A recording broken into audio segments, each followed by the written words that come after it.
Welcome to this Business Unmuted video. The 2020 budget clearly signalled the government's intentions to deliver on its levelling up agenda.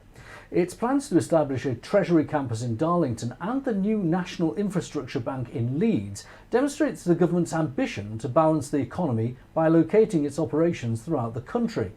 But what opportunities will this bring to the private sector and the so-called agglomeration effect? Joining me in the studio to discuss this is Lee Powell, who's the Divisional Managing Director at GMI Construction. And down the line we've got Bob Robinson, who's Director at Planning Consultancy DPP, and Ian Gilthorpe, Senior Partner at Square One Law. If you don't mind, Bob, I'm going to start with you. You're the planning consultant, you know all things planning, a guru to say the least. What does the word agglomeration mean, and how does it come into being with these big government relocations? Okay, so in the context of sort of geographical and economic language, it's really just a bringing together or facilitating something which then attracts other investment or other elements.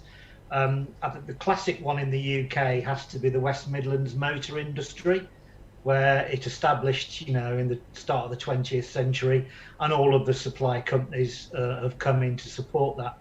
More recently, a similar thing has happened with car manufacturing in Sunderland and also in South Derbyshire. So that's generally what it's known as and how it happens. So I think the intention behind the government's activity is to try and bring more investment, more job opportunities in the parts of the UK outside of the southeast by, if you like, pump priming or setting decisions of their own to invest in these areas and set up in those areas with the expectation or hope that other businesses will then follow.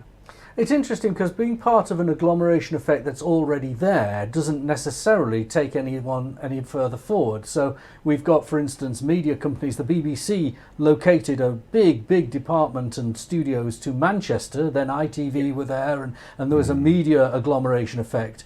But if the government decided that Channel 4 would also go to Manchester, it wouldn't add value, but Channel 4 went to Leeds. Exactly, yes, and there's already a sign that a number of production companies are also setting up in Leeds or are looking to be based there.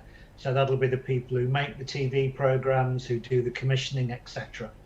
And I think this is the difference really between a private business, and I'd class the BBC in that really in this sense, and possibly a government department.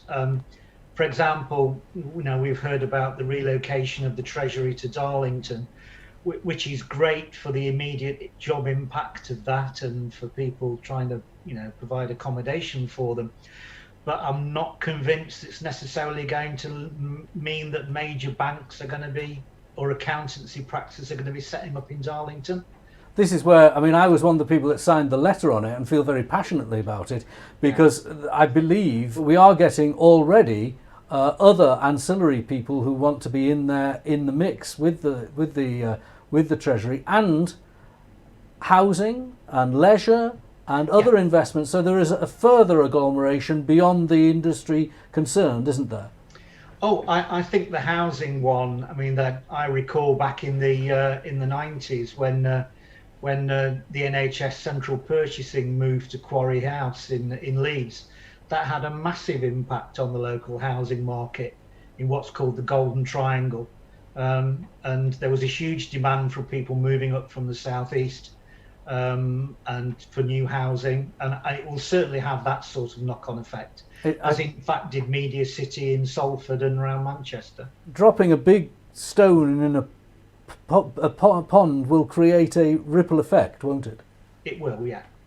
Let's bring in Ian and Lee. Now both of you are interesting in so much as you run a very successful professional services firm in law, and Lee, you run a very successful construction firm, and you're taking another look at areas that you weren't originally located. Ian first, because you've got some experience in this.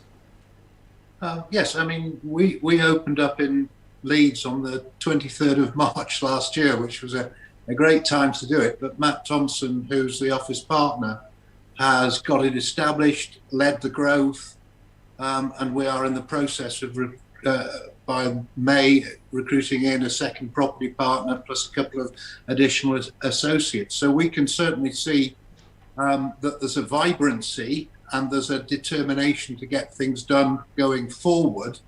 And, coming from the Northeast, I understand agglomeration by reference to the by Nissan and the supply chains that have been set up around that.